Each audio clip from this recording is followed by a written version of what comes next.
Imagine a door swinging open to reveal 30 painted smiles.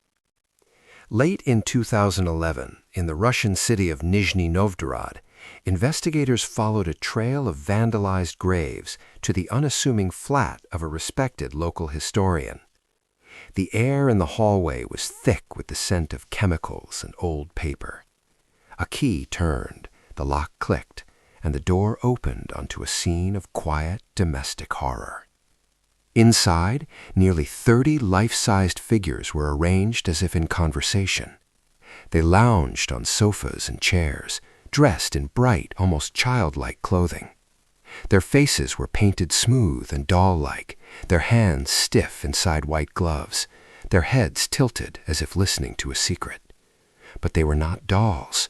They were the carefully preserved bodies of young girls, exhumed from their graves and transformed into a grotesque collection of silent roommates. The truth was hidden under layers of fabric, wax, and paint, assembled by a meticulous, patient hand. One investigator would later recall that the silence in that room was the most unbearable part. Neighbors admitted to seeing the figures in the windows, assuming they were just part of an eccentric hobby.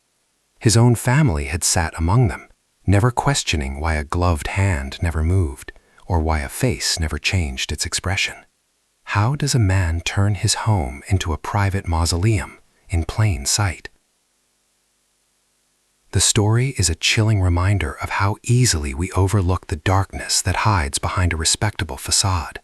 In an age of curated online lives, we are conditioned to accept the unusual, to applaud originality, and to not look too closely. The most terrifying true crime fact here is not the dolls themselves, but the years of silence that allowed them to be created. The answer to how he did it lay buried in the city's cemeteries. Under the cover of darkness, the historian became a cartographer of the dead. He moved between headstones with academic purpose, his breath fogging in the cold autumn air.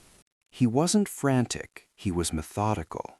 His notebooks contained meticulously drawn maps, with plots measured by his own footsteps and names transcribed into private code. When later asked for his motive, his explanation was a chilling form of tenderness. He claimed he was rescuing lonely souls, giving them a home they no longer had.